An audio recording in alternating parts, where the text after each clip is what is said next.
In this video, we are going to introduce the concept of relations. So one of the important things we think about in math is the idea that sometimes some stuff is related to some other stuff, and relations are the formal mathematical idea that allows us to express and reason and prove things about this intuitive concept. So, what's a relation? You might think about relations as things with English language. So if one person is taller than someone else, that's a way in which they're related. Or if two people are family to each other, that's a way in which they're related. Our mathematical definition is very abstract, as you might expect. And here's how it works. A relation that I'll call R is something that is defined in the context of a set that we'll just call S. And what the relation is, it's a bunch of pairs of elements from S, which is another way of saying that R is a subset of the Cartesian product of S with itself. That means that its elements look like pairs of things from S. Here I'm referring to them as A and B. And we sometimes use the special notation ARB to mean that A is related to B according to whatever the relation R is. So here we can think of R as a predicate as well. So here R might be, ARB if A is a family member of B, or ARB if B is shorter than A. So there's lots of possibilities here. Here's a mathematical example. So here's one. Less than. This idea, which we write with the little wedge, this idea, less than, is a relation on the set of natural numbers. So it's a relation on n. Ooh, that's not a very good n. So what does this mean? If we think about what a relation is, well, what I said by definition, it's a set of pairs of elements. So R has to be a set of pairs of elements. So when I try to write down what this relation is, I am going to be writing a set. So I open with curly braces. And what's in here, what's in this set, is every pair of natural numbers in which the second element is larger than the first element. So here's a few things that are in here. 1, 2 is in here, 1, 3. Here's some more, 7, 13, and so on. And there's infinitely many of these. So I have to, if I'm writing in roster notation, I have to use the ... And what you'll notice here is that this is a set of pairs of natural numbers, which means that, in accordance with our definition, it's a subset of the Cartesian product of n with itself. So this is our first example of a relation on the natural numbers n, less than. And what we think of less than, its formal definition, it's simply defined in terms of all these pairs of numbers that are considered to satisfy this relation. So here, all these numbers satisfy the idea that B, the second number, is larger than A, the first number. And so my relation is just the set of all pairs where that's true. So we can write this in a few other ways. We have different notational choices here. So we observe that 0, 2 is indeed an element of this relation. It's a thing in the set. A notationally equivalent way to write that, going from our convention up here, we could also write that 0 is related to 2 through R. And of course, we could also use our more standard mathematical definition that 0 is less than 2. All of these are ways of expressing the same idea when R is defined as this relation.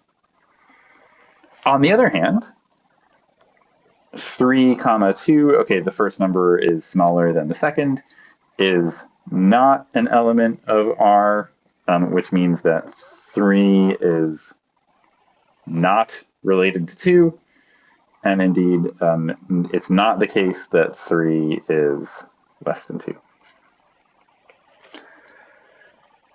So when I think about a relation in this very abstract formal way, we all have this intuitive idea of what it means for a number to be less than another and what we mean when we write this little brace here, the less than symbol.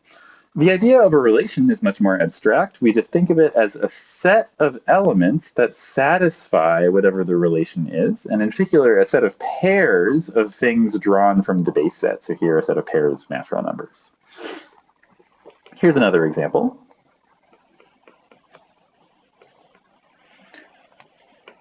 We have seen the idea of congruence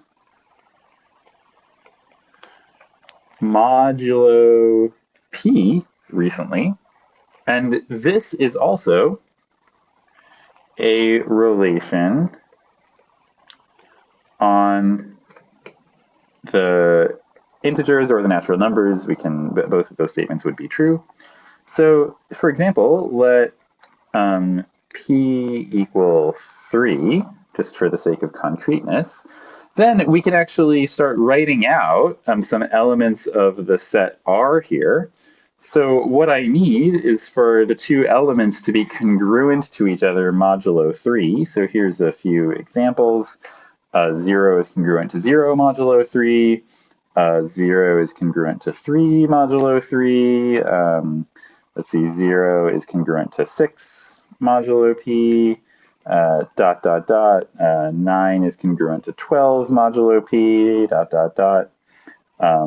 4 is congruent to 7 modulo p. And so on. So here again, there are infinitely many pairs that are related to each other, and I need to use dots in order to write them all out. Again, we can say that 1 and 7, that pair is an element of R, which is logically equivalent to saying that 1 are 7. I guess I didn't write 1 and 7 in there, but those are also congruent mod p. Or we can use our standard kind of mathematical symbolic. 1 is congruent to 7 mod 3. So these are two examples of the mathematical idea of a relation. A relation formally is just a set of pairs of elements from some base set. And what we try to do is we try to define those pairs in such a way that they capture some concept that we have learned before or want to think about, the idea of less than or the idea of congruence modulo some quantity. Soon we'll learn about a special kind of relation that will be especially important in our studies. So now I'd like to talk about a very special kind of relation called an equivalence relation. And to give us a motivating example, I want to think about the relation R on the set S of Middlebury students. So I'm going to think about some relation between Middlebury students, and here, what I want to consider is the relation ARB to mean that student A has the same hair color as B. So two students with brown hair would be related to each other. Two students with blonde hair would be related to each other under this relation. Two students with red hair would be related under this relation. Two students with black hair would be related to each other under this relation. So let's think about this relation. This relation has some kind of interesting properties. So one property is that you're always having the same hair color as yourself. So that means you're always related to yourself this way. Another property is that if someone is related to you, then you're related to them. It goes both ways. And a third property is that if you're related to someone and they're related to someone else, then you're also related to that third person.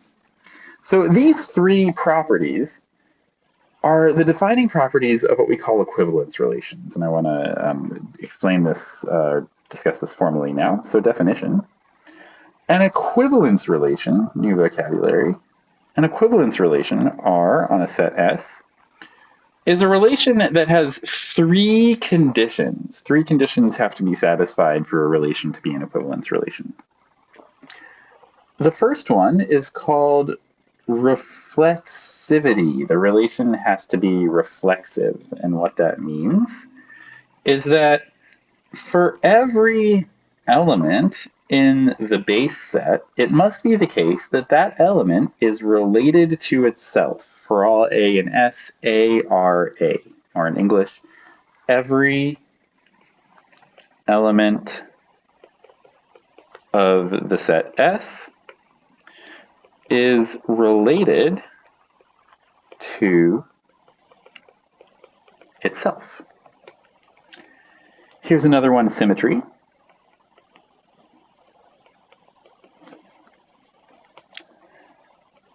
So what symmetry requires is that for all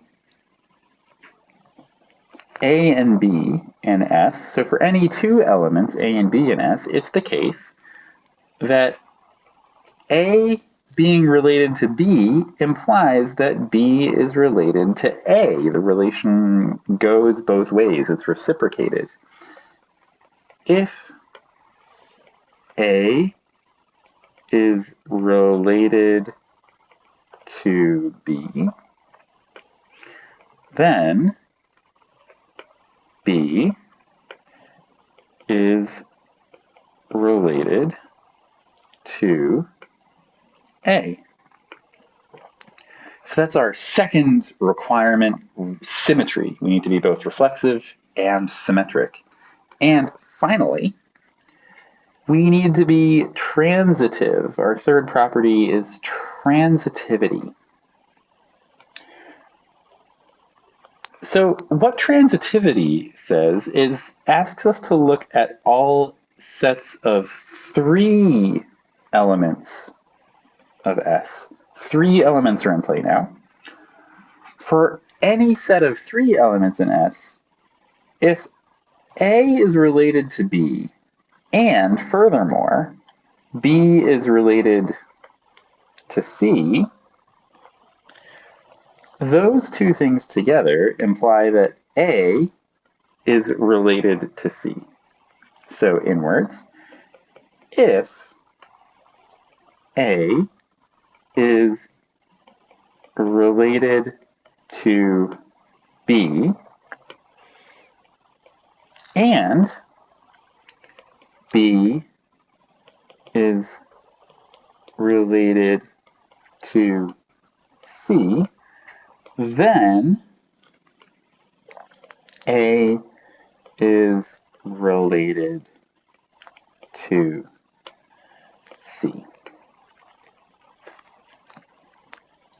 So reflexivity asks me to check that something is true for any single element. So for any single element of S, no matter which one I choose, it must be related to itself. Symmetry asks me to look at all pairs of elements. For any two elements I look at, it must be the case that if one is related to the other is related to the first one. Transitivity asks me to look at three elements at a time. For any three elements I can possibly pick, if A is related to B and B is related to C, then A must be related to C as well. So, for example here, let's check reflexivity, symmetry, and transitivity for our hair color relation. A has the same hair color as B. So reflexivity. So here's a little mini proof of reflexivity. Any student A has the same hair color as themselves. That's kind of all I need to say here. I needed to show that no matter what student A I picked, they would be related to themselves. The relation means has the same hair color, and so I am good to go. Symmetry.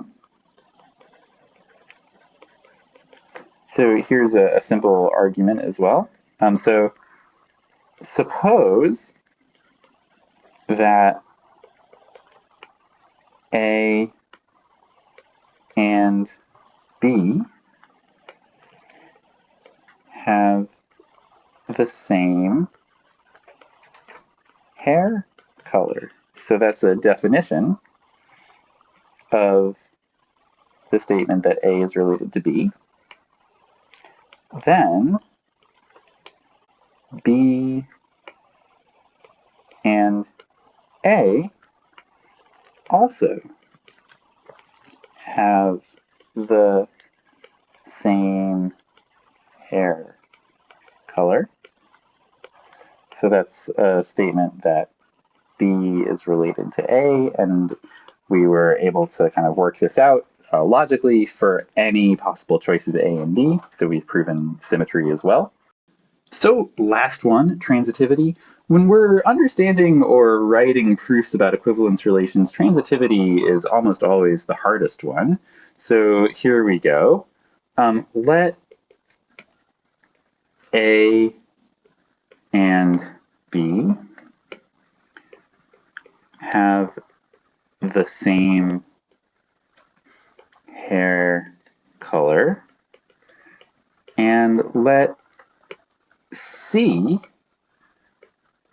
have the same hair color as B. Then, here we need to reason with what we know about hair color. So if A and B have the same hair color, and B also has the same hair color as, or C has the same hair color as B, well, the hair color of B is the hair color of A, and so then we know that C also has the same hair color as A. So we assumed that A and B were related, we assumed that C and B were, or that B and C were related, and we figured out that A and C are also related.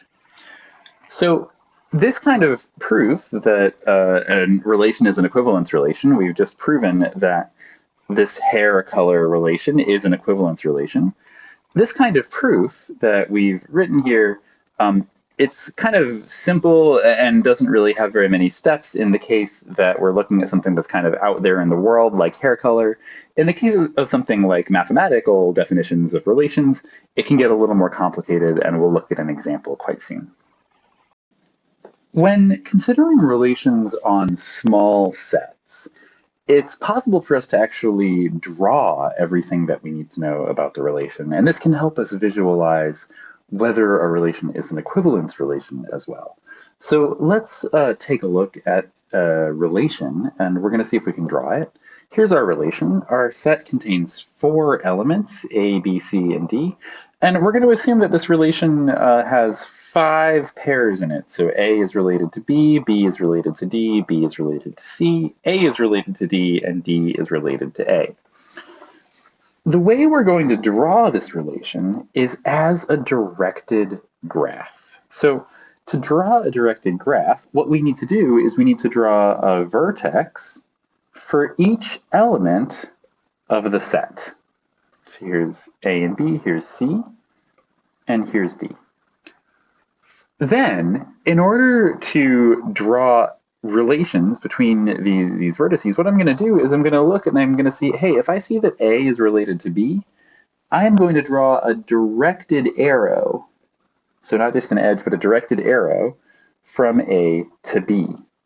If I see that B is related to D, I'm going to draw a directed arrow from B to D. I keep going. I see that B is related to C. There's an arrow. I see that A is related to D. Here's an arrow. And then I also see that D is related back to A. So notice that I'm not automatically filling in the arrows in both directions. I only ever fill in the arrow in the order first item, second item. So I see that B is related to C, so that means I draw an arrow from B to C, but I don't draw an arrow back from C to B unless I see that the entry C comma B is in the relation. It's not, so there's no arrow there. So a good way to check that I've drawn correctly is just to make sure that I drew the right number of arrows. I have 1, 2, 3, 4, 5 pairs of elements that are related to each other, and I have 1, 2, 3, 4, 5 total arrows, so I'm in good shape. Okay, so this map gives us a bit of an understanding of how this relation looks. I can sort of visualize easily what's related to what. This kind of drawing can also help us understand what relations are equivalence relations when looking at a graph describing a relation. So if we consider the three properties that we need to satisfy for equivalence relations, we have reflexivity, symmetry, and transitivity. Reflexivity says that every element is related to itself. Symmetry says that any two elements have the property that if one is related to the other, the second one is related to the first. And transitivity says that for any three elements A, B, and C, if A is related to B and B is related to C, then A must be related to C as well. These properties all have pictures that go with them in the directed graph visualization. So for reflexivity, the picture is that I can look at a single vertex that I'll call A, and what I need to see for reflexivity is that every possible single vertex is related to itself. So that would be visualized here as a self loop in my graph. I need to look at every vertex and see that it has an edge or going from it to itself. If I don't see that, I'm not looking at an equivalence relation. So immediately I can see, oh, I don't see any edges like that. In the graph I made above, R is definitely not an equivalence relation.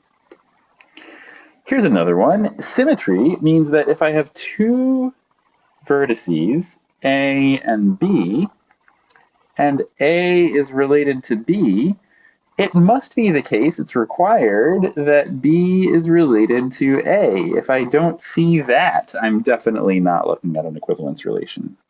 So here in this picture, I can see that this works sometimes. For example, A is related to B, however, B is not related to A. Failure of symmetry.